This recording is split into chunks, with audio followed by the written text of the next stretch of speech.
आंकड़ों के हिसाब से देखें तो बांग्लादेश की जीडीपी वृद्धि दर अमेरिका से भी तेज है। अगर हम लोग देखें तो पाकिस्तान से बड़ी जीडीपी है। अगर हम लोग देखें तो कई अच्छे देशों से तेज है। यही आरक्षण की वजह बनी आज के समय के आंदोलन की वजह और विद्रोह की वजह। इसका आम जनता पब्लिक का सपोर्ट तो पूरा का पूरा शेख हसीना जी को प्राप्त हुआ था, लेकिन इसका बहुत सिंपल, अमीर और अमीर हो रहा है, गरीब और गरीब हो रहा है। और ये जहां जिस देश में होगा वहां ऐसा ही होगा। पाकिस्तान का भी हाथ हो सकता है, लेकिन पाकिस्तान की इतनी औकात नहीं, बेचारे वो खुद परेशान है। तो फिर बांग्लादेश में विद्रोह क्या करेंगे। अगर आप देखें तो भारत के आसपास जितने भी देश हैं उन सब में पॉलिटिकल क्राइसिस है इस समय, और इसकी वजह से हिंदुओं का होगा पलायन या फिर उनका रिलीजियस कन्वर्जन होगा।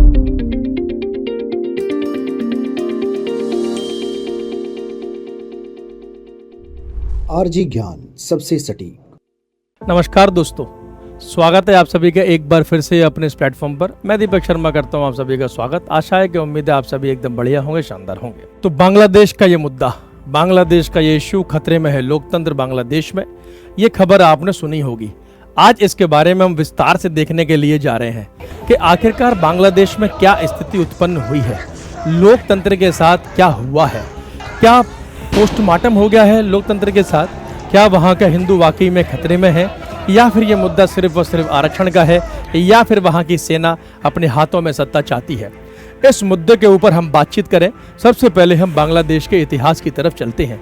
ये बात है 1905 की। अगर आपको याद हो 1905 में पहली बार जिस समय बांग्लादेश या फिर आज के समय का पाकिस्तान भारत का हिस्सा हुआ करते थे, और उस समय के वाइसरॉय होते थे करजन।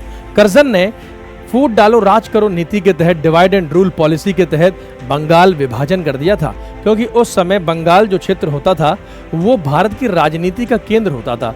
यानी कि पूरा अगर हम लोग बात करें नव सेंटर होता था इंडिया के पॉलिटिकल सिस्टम का। सभी इंटेलेक्चुअल पर्सन, सभी विद्वान जो थे वो सब बंगाल के क्षेत्र से ही आया करते थे, और इसीलिए फूट डालो राज करो नीति को लागू करते हुए 1905 में करजन के द्वारा या उस समय की ब्रिटिश गवर्नमेंट अंग्रेज सरकार के द्वारा बंगाल विभाजन कर दिया गया। और बंगाल विभाजन कैसे हुआ? एक तरफ बना वेस्ट बंगाल यानी कि पश्चिम बंगाल, जहाँ हिंदू मेजोरिटी यानी कि हिंदू बहुमत में थे, जो आज के समय का इंडिया का हिस्सा है, और जहाँ की मुख्यमंत्री श्रीमती ममता जी हैं। और एक तरफ बना आपका ईस्ट बंगाल यानी कि पूर्वी बंगाल, जहां मुसलमान मेजोरिटी या फिर बहुमत में थे। और वहां 1947 में आते आते वही ईस्ट बंगाल यानी कि पूर्वी बंगाल ईस्ट पाकिस्तान हो गया, यानी पूर्वी पाकिस्तान हो गया। और 1947 के बाद 1971 तक, 1971 में जितने भी सेनानी थे, जितने भी सैनिक थे, जितने भी आवामी लीग शेख मुजीबुर रहमान के साथ जो पॉलिटिकल लोग थे, यानी कि जिन लोगों ने उस समय बांग्लादेश की आज़ादी के लिए योगदान दिया, तो तब से 1971 में ये कह दिया गया कि जो लोग लिबरेशन ऑफ बांग्लादेश यानी कि बांग्लादेश की आज़ादी के साथ जुड़े हुए हैं, उन्हें आने वाले समय में गवर्नमेंट जॉब्स में, सरकारी नौकरियों में 1/3 यानी कि 1/3 आरक्षण दिया जाएगा। और यही आरक्षण की वजह बनी आज के समय के आंदोलन की वजह और विद्रोह की वजह। इससे पहले कि हम आरक्षण को समझें कि आखिरकार ये मुद्दा कैसे उठा, अब इससे पहले हम ये समझते हैं कि शेख हसीना की इस विद्रोह से पहले बांग्लादेश में स्थिति क्या थी। वहां के लोग बहुत टाइम से इस आरक्षण को हटाने की मांग कर रहे थे, लेकिन शेख हसीना ने इस आरक्षण की मांग को हटाने से साफ साफ इनकार कर दिया था। अगर हम लोग शेख हसीना की बात करें तो शेख हसीना पिछले 15 साल से बांग्लादेश की प्रधानमंत्री पीएम है, और वो 5 बार पीएम बन चुकी हैं बांग्लादेश की, जो कि वहाँ की अवामी लीग से संबंध रखती है, यानी अवामी लीग पार्टी है, ठीक है उसी। और वही अवामी लीग पार्टी हाल ही में हुए बांग्लादेश में जो इलेक्शन थी उसमें 222 सीटों पर फुल मेजोरिटी पूर्ण बहुमत के साथ जीत कर आई थी।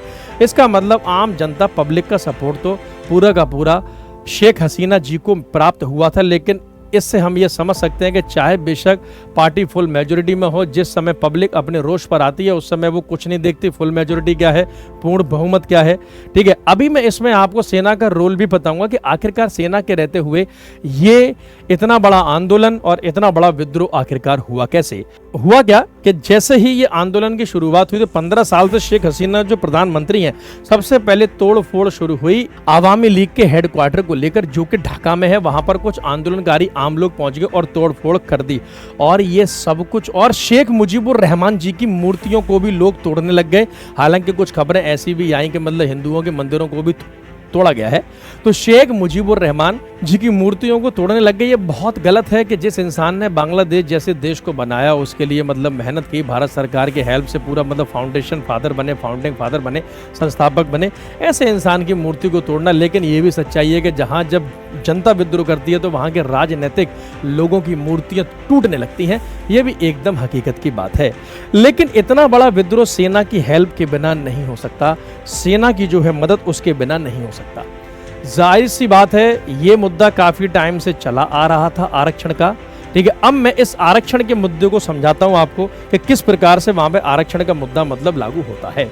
आरक्षण में क्या है कि वहां पे 1/3 आरक्षण सरकारी नौकरियों में उन लोगों को दिया जाता है जिनका संबंध 1971 के बांग्लादेश के लिबरेशन आज़ादी के आंदोलन के साथ रहा है।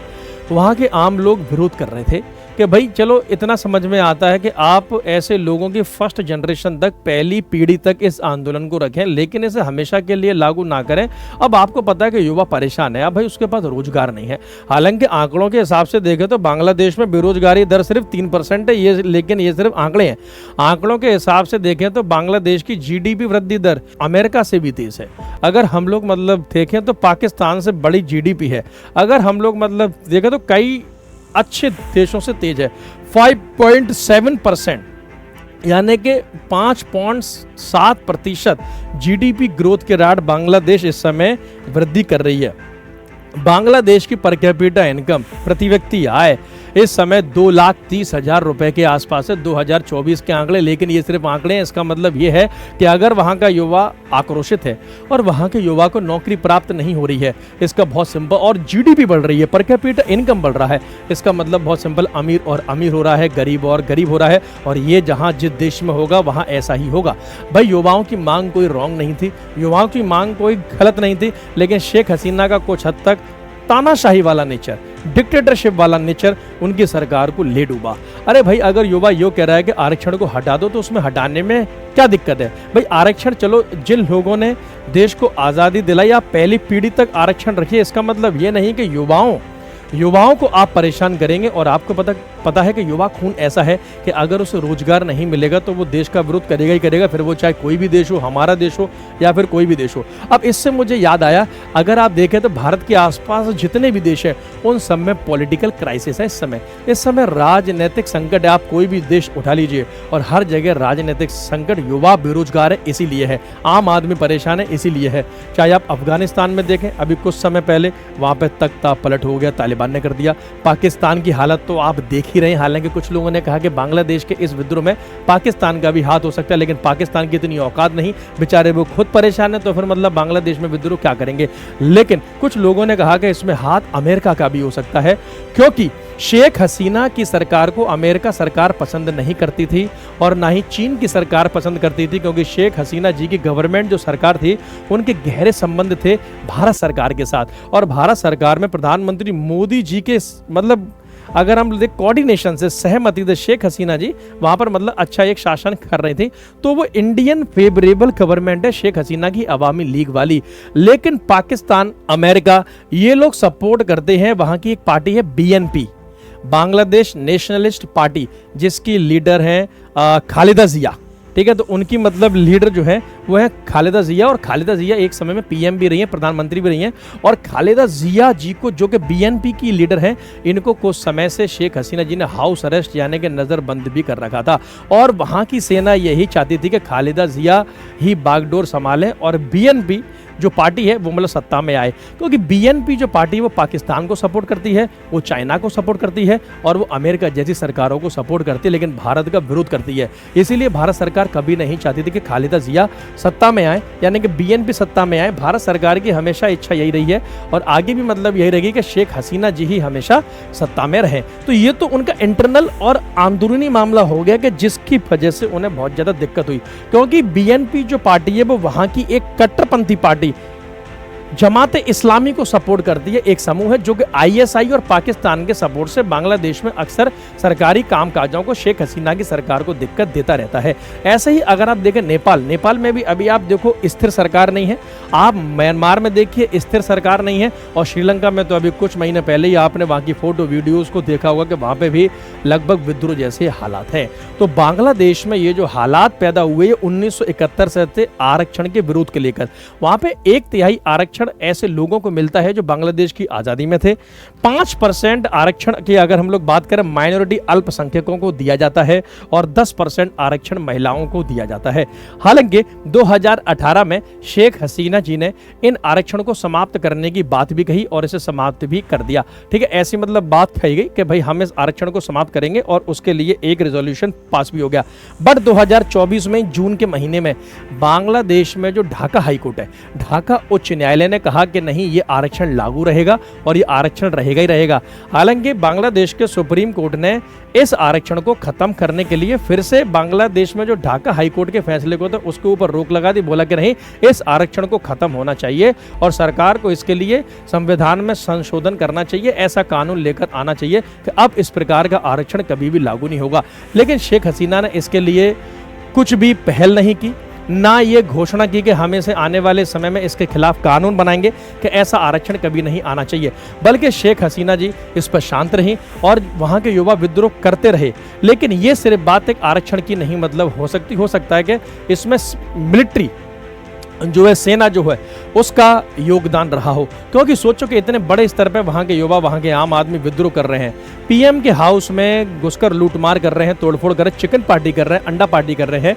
ठीक है, और वहाँ की सेना उन्हें हटा नहीं रही, कुछ भी नहीं बोल रही। तो सिंपल सी बात है कि वहाँ की सेना की हेल्प से ये पूरा युवाओं को सपोर्ट मिला है और ये विद्रोह हुआ है आरक्षण के मुद्दे को लेकर। ठीक है, अगर शेख हसीना जी इसके ऊपर पहले ही ये घोषणा कर देते कि भाई रिजर्वेशन विल बी एंडेड 100%, किसी भी कीमत पर आरक्षण को हम समाप्त करेंगे ही करेंगे, तो फिर यहाँ तक नौबत कभी भी नहीं आती। लोगों ने वहाँ पर बहुत टाइम से डिमांड की थी, लेकिन इससे पहले शेख हसीना जी ने रिजेक्ट कर दिया था कि भाई ये आरक्षण कभी भी नहीं हटेगा। पहली बार ऐसा नहीं है कि ये बांग्लादेश में पहली बार सेना ने तख्ता पलट किया हो, आज से पहले 6 बार सेना ने तख्ता पलट करने में सफल रही है, और पहली बार बांग्लादेश में सेना का विद्रोह 1976 में ही देख लिया गया था। अब बात यह आती है कि आने वाले समय में, अच्छा इससे पहले मैं आपको कुछ और बताऊं, तो इससे पहले ये भी मतलब बताता हूं कि बांग्लादेश में हिंदुओं की इस समय स्थिति क्या है, क्योंकि अगर ऐसा हुआ, मिलिट्री रूल आया, तो उसमें हिंदुओं की हालत सबसे ज़्यादा खराब होनी है। 1971 में जिस समय बांग्लादेश एक नए देश के तौर पर अस्तित्व में आया था, तो 1971 में 1971 में मुसलमानों की पॉपुलेशन बांग्लादेश में 76% यानी कि 76% के आसपास होती थी, और हिंदुओं की पॉपुलेशन 23% यानी कि 23% के आसपास होती थी। आज की स्थिति 2024 में वहाँ मुसलमानों की टोटल पॉपुलेशन में जो हिस्सेदारी है, परसेंटेज है, वो 91% है, 91% से ऊपर है मुसलमान, और हिंदुओं की जो पॉपुलेशन है 7.95% यानी 8% से भी कम, बौद्ध 1% के आसपास, और ईसाई 0.30% के आसपास है। बाकी जो रह गए वो आपके अदर्स हैं। अब आप देख सकते हैं कि कितना बड़ा पॉपुलेशन गैप डेवलप हो गया वहाँ पर 1971 से लेकर और 2024 तक। तो माइनॉरिटी में सबसे बड़ी पॉपुलेशन हिंदुओं की है, और अगर 5% का आरक्षण जो कि माइनॉरिटी को बांग्लादेश में दिया जाता है, तो सबसे बड़ी दिक्कत इसमें हिंदुओं को ही आनी है। कायदे से अगर वह आरक्षण हटना चाहिए तो 1/3 1/3 जो आरक्षण सरकारी नौकरियों में दिया जा रहा है ऐसे लोगों को जो 1971 में जो बांग्लादेश के आंदोलन में शामिल थे, उनकी फैमिली वालों को दिया जा रहा है, वो हटना चाहिए। बाकी कोई आरक्षण वहां पर नहीं हटना चाहिए, ठीक है, मेरे हिसाब से। ठीक है, क्योंकि अगर आपने ऐसा मतलब किया तो वहां पर जाहिर सी बात है कि हिंदुओं की स्थिति बहुत ज्यादा खराब होने वाली है। ठीक है, और इसकी वजह से हिंदुओं का होगा पलायन, या फिर मतलब उनका रिलीजियस कन्वर्जन होगा। इसके बीच में सबसे अच्छी खबर जो आई है, शेख हसीना जी बांग्लादेश से इंडिया आने में सफल रही हैं, और वो इस समय इंडिया में हिंडन एयर बेस पर हैं, और वहीं के सेफ हाउस में उन्होंने खाना पीना भी खाया, अभी वहां आराम से रह रही हैं। शेख हसीना जी बांग्लादेश से 30 बड़े लेकर आई हैं बैग। अभी तक पता नहीं उस बैग में क्या हो सकता है, सोना हो, चांदी हो, पैसा हो, कुछ भी मतलब हो सकता है। और वहां पर अगर हम लोग मतलब बात करें, शेख हसीना जी का भी आगे का कोई प्रोग्राम नहीं है, लेकिन कहा जा रहा है कि शायद अब ये इंडिया से एक लेंगी विमान और ये जाएंगे लंदन यानी कि यूके, और वहीं से ये आगे के अपने प्लान को बनाएंगे। ठीक है। सबसे बड़ी वाली बात यह कि इंडिया का इन सभी में योगदान क्या रहेगा, रोल क्या रहेगा। तो अजीत डोभाल जी के द्वारा पूरा प्लान तैयार किया गया था ढाका से शेख हसीना जी को हिंडन एयरबेस यानी कि इंडिया लाने का। और इस समय भारत में कैबिनेट स्तर की सुरक्षा मीटिंग चल रही है, जिसमें प्रधानमंत्री मोदी जी शामिल हैं, गृह मंत्री अमित शाह जी इस समय हैं, वित्त मंत्री जी हैं, रक्षा मंत्री जी हैं और हमारे सिक्योरिटी के हेड देखा जाए तो अजीत डोभाल जी है। इस बीच में सबसे अच्छी खबर यही आई है कि भारत की लोकल पार्टी भारत सरकार को सपोर्ट कर रही है। उन्होंने साफ साफ कह दिया है कि भारत सरकार का जो भी होगा कदम हम उनके साथ हैं। अब पश्चिम बंगाल की मुख्यमंत्री ममता दीदी ने भी ये कह दिया है कि हम भारत सरकार के साथ हैं और भारत सरकार को इसके ऊपर गहरी निगाह रखनी चाहिए, क्योंकि इस प्रकार से अगर हमारे आसपास के देशों में तख्ता पलट होते रहेंगे और लोकतंत्र खतरे में रहेगा तो उसका असर भारत की स्थिति में भी दिखाई दे सकता है। इन सभी में भारत की तारीफ ये है कि चाहे बेशक कुछ भी हो रहा हो, लेकिन पूरी दुनिया में इस समय सबसे सशक्त, सबसे मजबूत अगर लोकतंत्र कहीं है तो वो इंडिया में ही है। यहाँ पे गठबंधन वाली सरकार को भी कोई खतरा नहीं है और यहाँ पे आम लोगों को भी सेना से, सरकार से कोई खतरा नहीं है। छोटी मोटी कमियां हर देश में मतलब होती हैं, लेकिन मैं यही कहना चाहूँगा अपनी सरकार से भी या किसी भी सरकार से अपने आसपास के देश के माहौल को देखें और ये कोशिश करें कि जो माहौल वहाँ है वो हमारे देश में ना आए, वरना युवाओं को या फिर देश की जनता को बहुत टाइम नहीं लगता कोई विद्रोह करने में। लेकिन अगर सेना और पुलिस और लोकल गवर्नमेंट का सपोर्ट रहेगा तो कोई विद्रोह आम आदमी का सफल भी हो सकता है। तो बांग्लादेश की स्थिति इस समय सोचनीय है। अब आगे देखते हैं कि बांग्लादेश में क्या होगा और जो भी आगे होगा वो उसकी डिटेल इंफॉर्मेशन मेरे द्वारा आपको मिलती रहेगी। इसी बात पर चैनल को आप शेयर करें, सब्सक्राइब करें ऐसी इंफॉर्मेशन और जानकारी के लिए। वीडियो में अवश्य लिखकर बताएं कि आपको ये इंफॉर्मेशन कैसी लगी और कैसी लगी आपको ये video. Thank you so much guys, all the very best.